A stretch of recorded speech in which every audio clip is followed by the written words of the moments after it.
Karena itu aku berjanji sama Tuhan bahwa mulai hari ini Tuhan, Engkau utus aku, pakai aku untuk menjadi prajuritmu, untuk menolong keluarga orang-orang berduka. Makanya pelayananku ini, aku ngerias jenazah tuh gratis, Kak.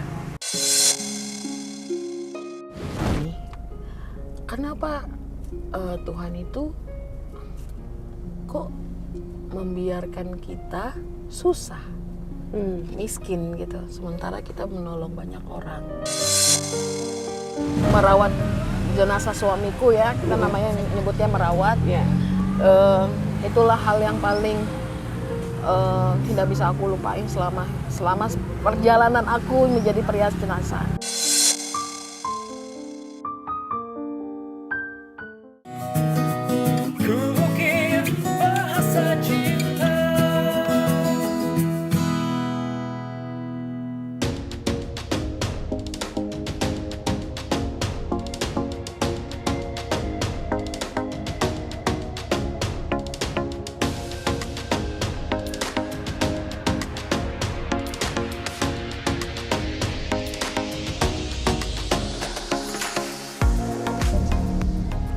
Hai sahabat cinta, apa kabar Anda hari ini? Tentunya harus terus membagikan cinta kepada orang-orang sekeliling kita ataupun kepada orang-orang yang kita temui. Oh ya, sudah berbuat kebaikan apa hari ini? Menelepon seseorang yang kita kenal untuk menanyakan kabarnya itu adalah salah satu bentuk kebaikan atau juga memberikan cinta atau juga perhatian kepada orang yang kita kasihi. Nah, hari ini ada Selenatan, di mana dalam bahasa cinta kita akan menemukan atau juga bertemu dengan seseorang wanita yang begitu luar biasa, memiliki satu pengalaman hidup yang mungkin juga bisa menjadi inspirasi untuk kita. Beliau adalah Gloria Elsa Hutasoit, di mana pekerjaannya menjadi seorang perias jenazah yang memberikan secara gratis dan cuma-cuma.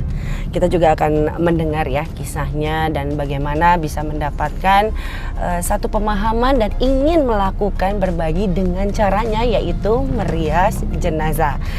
Untuk selengkapnya kita juga akan menyimak kisahnya sambil kita akan berjalan menuju ke tempatnya. Dinantikan.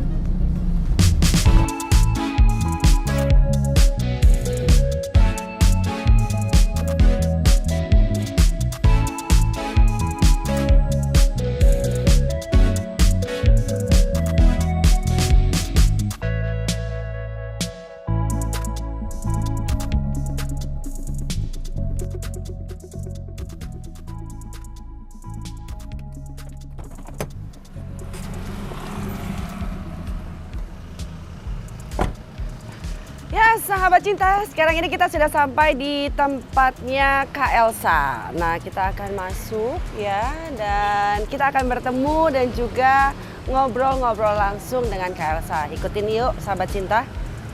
Katanya ini rumahnya, jadi sekarang kita mulai berjalan. Kita udah janjian, jadi pasti akan ketemu.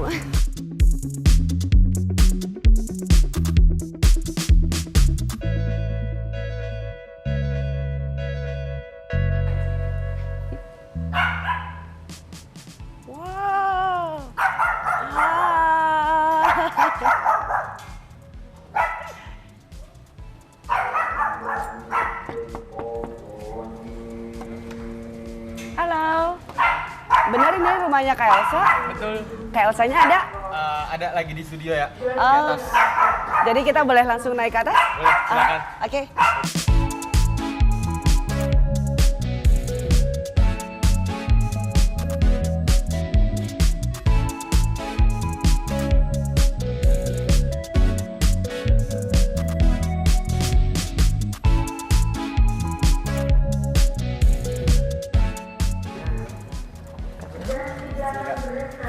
Itu tante Elsanya ada.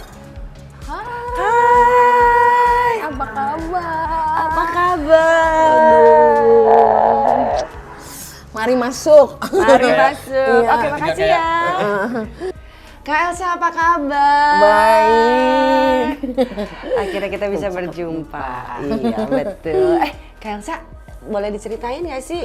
Ini studio. Ini studio tempat aku naruh makeup, tempat aku ngajar juga.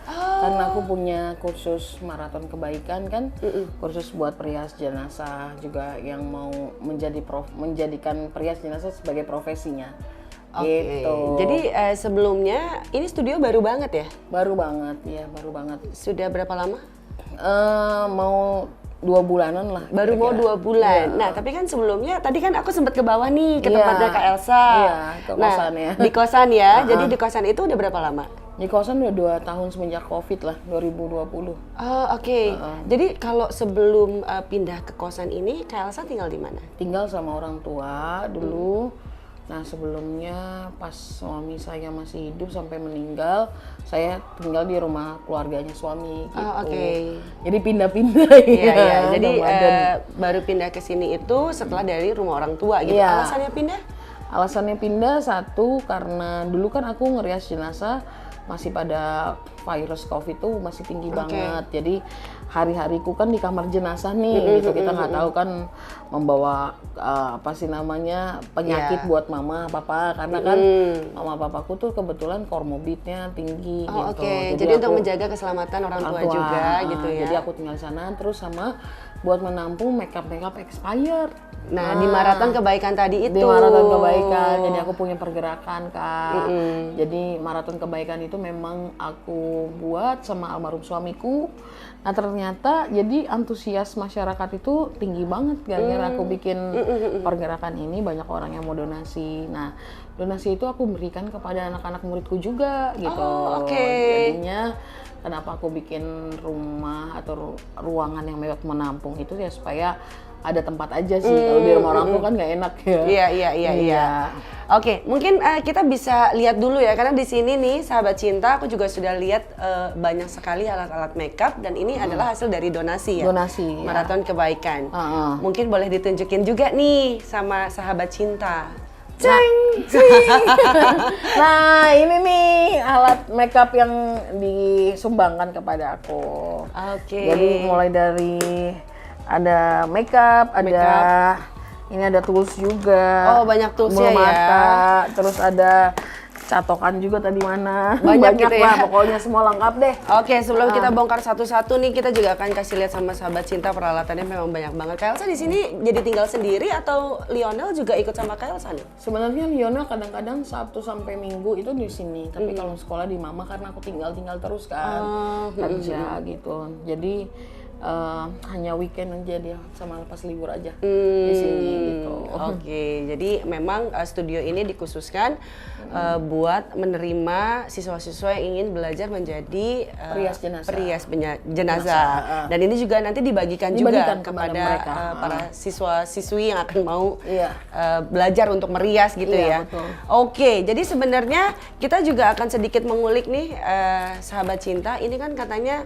primary-nya itu kan lem ya kalau untuk jenazah gitu. Iya. Jadi ini ada di sini juga atau memang kalau itu udah ada di makeup khususnya Kak Elsa? Aku ada di tas makeup. Kalau donasi kayaknya mereka nggak ngasih kita lem ya. Enggak ya. Karena lem kan memang digunain untuk yang lain ya. Bukan termasuk jenis makeup gitu loh. Jadi sampai ke bulu mata juga ada yang mendonasikan. Iya, karena emang aku harus pakai bulu mata. Iya. Ini kan memang maraton kebaikan adalah makeup yang sudah kadaluarsa. Iya, tapi masih layak pakai. Yang masih layak pakai, intinya tidak berjamur gitu ya, tidak kering, berubah warna iya, gitu. Oke, jadi itu yang diterima gitu. Iya. Oke, ini kalau ada expirednya sebenarnya memang sudah kadaluarsa sebenarnya. Iya, ada.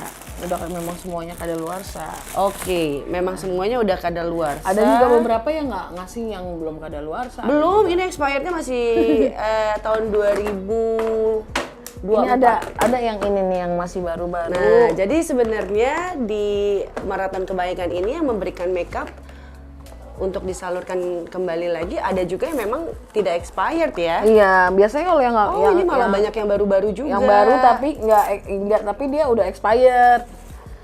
Nah, kadang-kadang yang mau beli gitu ya, orang beli doang. Oh iya, kadang kan kita suka lupa tuh. beli tapi nggak dipakai Iya, gitu ya. itu banyak yang udah expired. Ini 2021 tuh. Masih baru-baru kan, daripada dibuang sayang ya. Iya, dan ini akhirnya memang bisa Gunakan lagi. digunakan kembali gitu ya. Tapi ini sekarang sudah kayaknya membuka pelatihan khusus perias jenazah ini juga sudah banyak ya. Banyak, aku udah sampai batch ke-7 sekarang. Batch ke-7. Nah, itu biasanya mereka mendaftar melalui sosial media. Iya, melalui Instagram atau Facebook atau langsung ke nomorku. Nah, awal mulanya ingin membuka sekolah untuk perias jenazah atau menurunkan ilmu dari Kak Elsa itu terbersitnya tuh apa? Karena aku pernah dimimpiin satu waktu, ada seseorang datang ke mimpi aku, dibilangnya katanya gini, hanya ilmu yang bisa kamu amalkan, tapi tidak bisa dicuri orang. Gitu. Oke. Jadi memang aku juga gara-gara gini sih sebenarnya Kak, aku sering banget dipanggil untuk retouch. Oke. Jadi memperbaiki perias jenazah lain. Maksud aku gini, kalau retouch itu kan berasa kayak hasil kerja orang, kita yang beresin gitu ya. Jadi seperti ada ketidakpuasan gitu ya dari pihak keluarga. Nah, nanti akhirnya aku pikir gini, daripada aku udah mumpuni ilmunya, kenapa enggak? Karena di Indonesia itu tidak ada sekolah atau akademi yang belajar untuk pemulasaran jenazah. Tidak ada sama sekali. Jadi memang aku mau membagi ilmuku supaya pengantin-pengantin Tuhan, orang-orang yang meninggal pada hari terakhir itu, jenazah-jenazah itu tampilnya cantik semua, layak semua, nggak hanya dari tangan aku. Jadi dari tangan semua orang yang mau belajar sama aku gitu. Oke, jadi ilmu itu yang tidak bisa dicuri makanya ingin dibagikan kepada banyak orang ya. Jadi Kak Elsa yang belajar makanya membuka kelas untuk banyak para perias jenazah. para perias jenazah. Nah, ini juga menarik nih, ada beberapa yang memang ini kan kalau kesiapan untuk menjadi perias jenazah itu tidak seperti makeup artis kebanyakan. Iya, betul. Ya kan? Yang perlu dipersiapkan adalah mental.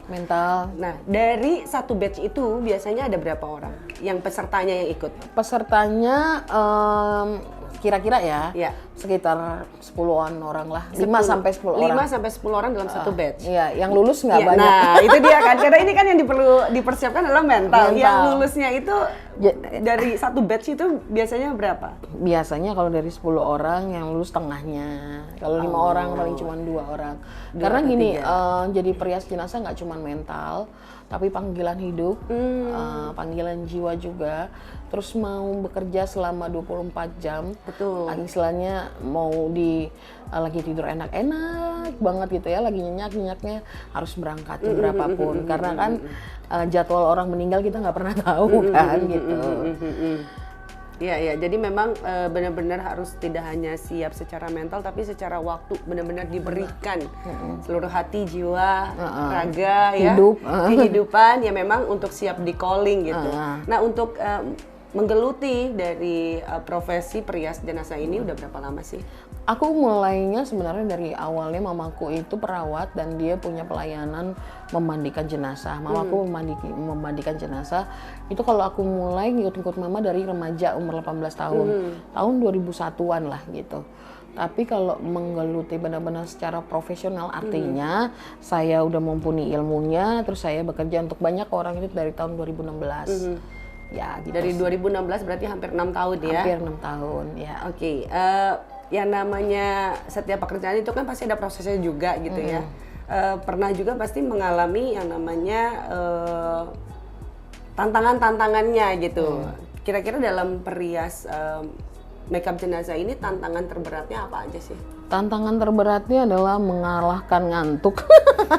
Itu yang pertama. Yang kedua, setiap kematian itu berbeda-beda.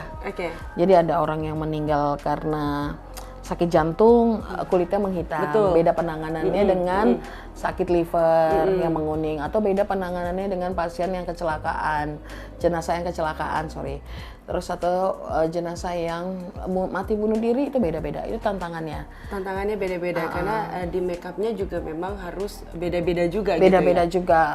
Bagaimana harus covering sesuatu. Kayak yang- kakak harus ikut aku deh kapan-kapan gitu ngeliat ya. jenazah. Oke. Kayaknya ya itu juga sebuah tantangan untuk aku sobat cinta. Tapi aku sendiri pernah melakukan itu. Pernah ya? Pernah beberapa kali ya mungkin kepada kerabat aja gitu. Ya, hanya kerabat ya. Iya. Ini Lionel kemana ya? Lionel masih sekolah. Masih sekolah. Kebetulan mungkin kita keluar. Sebentar lagi udah mau pulang ya? Iya, bentar lagi dia mau pulang, Lionel. Oke, jadi kita bisa jalan-jalan Boleh. ketemu juga dengan Lionel ya? Boleh, yuk. Oke, kalau gitu kita siap-siap. Sahabat cinta, kita akan ketemu dengan Lionel dan juga kita akan berbincang lebih dalam lagi mengenai kehidupan dari seorang Kak Elsa seperti apa. Yuk. Ya.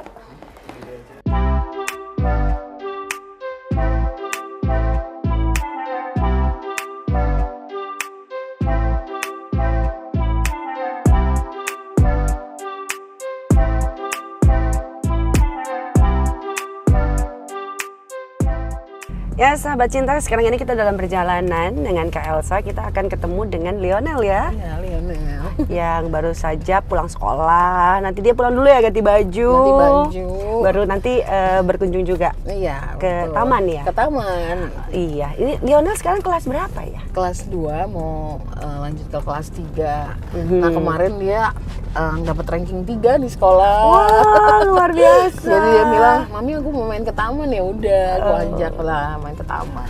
Wow, nah ini Lionel tuh memang berbakat ya, berprestasi di sekolah. Ini juga mamahnya cerewet atau gimana nih? Harus nilainya bagus, harus terus belajar Enggak atau gimana sih? Aku bilang dalam sama mendidik dia, Lionel? yang penting disiplin, terus kamu bisa bertanggung jawab sama pendidikan kamu, itu yang penting. Tapi harus jadi anak yang berwelas asih, itu yang paling utama. Nah itu. Nah, berarti sudah diterapkan dari Lionel kecil ya? Nah, karena dari bayi dia udah ikut aku ini ngerias jenazah. Oh, Dari bayi. jadi memang karena dari bayi tidak ada yang menjaga juga. Heeh. Jadi Kak Elsa selalu bawa Onel kemana-mana Iya, betul. dengan merias jenazah pun. Iya. Jadi sebenarnya Onel ini agak spesial dibanding anak yang lain ya. Kalau Betul. misalnya ke ruang jenazah takut, Onel itu kayaknya udah Biasa. biasa ya. Bener, udah biasa. Kadang kalau aku ngerias jenazah, aku cariin anak aku mana, dia udah di bawah peti, tau nggak? Kalau peti kan di atas gitu kan, dia udah di bawah peti main game. Bang, adem nih di sini. Ya ampun, udah nggak takut lagi gitu. Jadi nggak takut. Tapi Onel sendiri sering bertanya nggak sih? Bertanya apa? Bertanya tentang jenazah yang dirias, kenapa mami memilih pekerjaan ini gitu. Enggak sih, dia udah nggak bertanya, cuman memang dia kayak gini. Mami memang waktu mami kecil cita-citanya jadi perias jenazah Oke. gitu. Pasti ini kan tidak ya. Iya, tidak mungkin ya. Waktu kecil pemirsa. cita-citanya apa? Aku pengen jadi penyiar radio atau oke. penyanyi, pemain band gitu. Aha. Hanya itu doang. Makanya sekarang masih dilakukan tapi sebagai hobi Hobi aja. atau sudah juga manggung-manggung? Enggak, udah hobi aja lah. Udah tua ya, udah ngurusin anak Lah sama. kalau karya kan tidak ada kata tua. Iya, bener. Jadi memang kalau untuk Lionel sendiri ini waktu papanya nggak ada itu di usia berapa ya? Usia 4 tahun. Di usia 4 tahun. Iya. Dan bagaimana pada saat Lionel mengerti menjelaskannya seperti apa sih? Dia udah mengerti sih kan dari umur 2 tahun. Kebetulan papinya udah sakit, dia ngurus. Oke. Aku kerja keluar nyari uang, dia yang ngurus gitu. Jadi memang anak ini memang udah tahu banget bahwa apa yang terjadi dalam hidupnya, kehilangan papinya itu hal yang menurut dia ya sudah dia tahu gitu loh, tanpa Oke, aku harus dan nerangin. sudah menerima juga. Sudah Tapi menerima pasti juga. sekarang ini Onel lebih menjaga maminya sekali. Iya. Menjadi seperti laki-laki yang harus berdiri di depan maminya gitu, walaupun sebenarnya masih kecil gitu ya. Tapi dia pasti sangat helpful gitu. Helpful, iya benar. Oke, sebagai seorang single parent juga kan pasti tidak mudah ya, gitu ya. Gejolaknya juga pasti banyak sekali. Aduh, kalau mau diomongin mah cukup air mata yang berbicara ya. Aduh. Iya, tapi Onel sendiri ini kalau dari matanya Kak Elsa tadi kan harapan-harapannya yang menjadikan Onel ini anak yang berwelas asih gitu. kira-kira dari Onel sendiri sekarang ini apa yang berbeda dari anak-anak seumurannya? Yang berbeda dengan anakku seumurannya, anak ini mungkin lebih sering apa sih, tanpa harus disuruh dia kayak berbagi gitu loh. Misalnya kayak dia jajan, ada anak tetangga yang kerjanya, maksudnya ibunya hanya jadi asisten rumah tangga gitu ya. Kalau dia jajan, dia suka kayak, "Mi, boleh nggak aku minta uang jajan lebih?" Kenapa? Karena temen aku yang ini belum dapat jajan sama maminya, mamanya. Jadi aku pengen dia punya ini, punya apa namanya? Bisa jajan juga, menikmati seperti punya aku uang, menikmati punya gitu uang ya. juga sama seperti aku jajan kayak gitu. Terus yang kedua, dia tuh orang yang sangat apa ya, kritis terhadap semua apapun. Kalau baca berita, misalnya nih ada berita yang laki-laki memberikan kekerasan pada perempuan, dia sangat yang gini, kenapa sih kok begini, kok begitu gitu. Oke, Tapi yang lebih hebat lagi ketika dia menanyakan sesuatu tentang Tuhan sama aku. Oke, seperti apa? Waktu pada saat aku merias jenazah dan kondisinya kita waktu itu naik motor kehujanan sekitar 20 km kita kehujanan. Dia bertanya sama aku pernah, "Mi, kenapa Tuhan itu kok membiarkan kita susah, miskin gitu, sementara kita menolong banyak orang?" Terus aku nggak bisa jawab tuh saat itu. Lihat deh, kita kehujanan, terus kadang-kadang makan, kadang-kadang enggak gitu loh. Anak sekecil itu udah kritis banget tentang keadilan yang Tuhan kasih gitu ya. Tapi aku selalu menjelaskan sama dia bahwa hidup itu bukan seberapa banyak kita mendapatkan, tapi seberapa besarnya kita bisa jadi manfaat buat orang lain.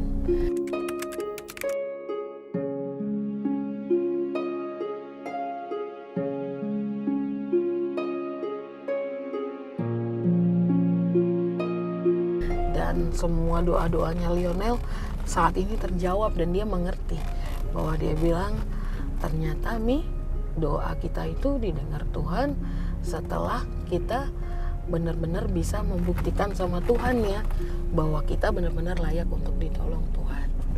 Jadi ada pengertian sendiri yang didapatkan oleh Lionel gitu ya. Karena memang seperti yang kita tahu gitu ya, bahwa Tuhan itu sudah rela mati buat kita, sudah menebus kita, yang seharusnya kita itu nggak layak, tapi dilayakkan Tuhan. Nah, inilah yang menjadi satu contoh figur dari sikap Tuhan yang harus kita terapkan juga kepada sesama.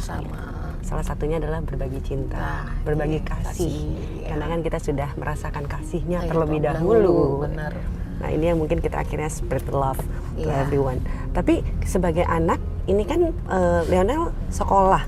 Lalu di masa libur, apalagi maminya yang kerjaannya harus standby 24 jam. Ada komplain nggak sih? Oh, sering banget. Tapi dia merasa kayak gini, "Mami, kamu kapan sih liburnya?" Kalaupun libur, Mami nggak pernah kemana-mana, tidur istirahat. Iya, karena gitu. Maminya capek. Maminya capek. Akhirnya dia hanya main game. Tapi aku kasih pengertian banyak sama dia, bahwasanya Mami butuh istirahat gitu kan. Kalau enggak, Mami bisa drop. Nanti begitu Mami dibutuhkan orang, nggak bisa nolong orang karena sakit. Dan dia benar-benar paham sih sekarang. Sudah makin besar, makin paham. Sudah makin nggak banyak komplain. Paling cuman yang ya kadang-kadangnya suka ngambek-ngambek dikit lah, namanya anak ya gitu. Nah, tapi Lionel juga sudah pastinya sering diberikan pengertian. Mungkin pada saat lagi quality time, main bersama tiba-tiba telepon. Itu pernah juga kejadian nggak seperti itu? Pernah. Semua pernah hal yang terjadi. Aku lagi di mall aja ditelepon untuk rias jenazah. Pulang-pulang nih, Mami harus kerja gitu kan. Lionel gimana langsung tanggapannya kan? Dia waktu itu masih kecil, cuman ya ilah baru aku pergi gitu. Ya paling hanya kayak gitu sih. Tapi sejauh ini dia nggak pernah komplain apa-apa. Belum pernah komplain yang gimana-gimana. Jadi menerima ya. Ya, jadi memang dia juga melihat maminya melakukan sesuatu bukan untuk bersenang-senang Iya, pribadi benar. dirinya Dirinya, gitu, tapi juga untuk menebarkan kebaikan. Betul. Jadinya makanya karena sudah ditanamkan dari kecil ini, Lionel kayaknya sudah memahami jadi satu frekuensi juga dengan pekerjaan Pekerjaan aku. atau juga profesi yang dijalankan gitu. Tapi aku selalu nanya, Lionel mau jadi perias jenazah nggak?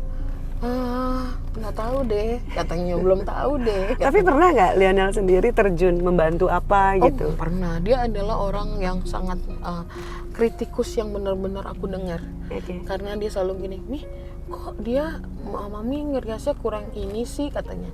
Kayak kurang bagus nih atau kurang matching gitu. Oke. Dia selalu matchingin ke kebaya kantong bajunya gitu kan. Iya. Kok kurang matching nih, jadi memang dia Jadi bisa jadi pengamat Pengamat. ya, penilai juga Penilai, untuk makeupnya maminya.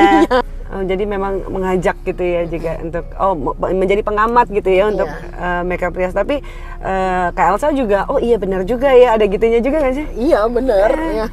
Ada yang iya bener juga sih, anak gue nih kayak udah mulai kritis nih. Jadi masukan juga untuk menjadi lebih baik lagi. Iya, ini udah deket nih Kak, kita ke Tamannya ya? tamannya nih. Pak di sini aja kali ya Pak. Oke, kita sudah sampai ternyata. Kita udah sampai. Sahabat cinta, yuk kita turun, nanti kita lanjutkan perbincangan kita. Oke.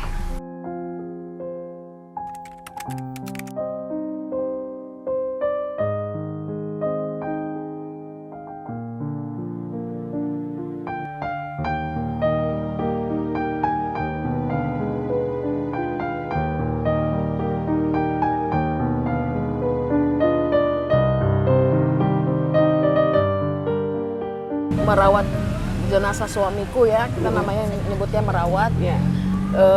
Itulah hal yang paling tidak bisa aku lupain selama perjalanan aku menjadi perias jenazah.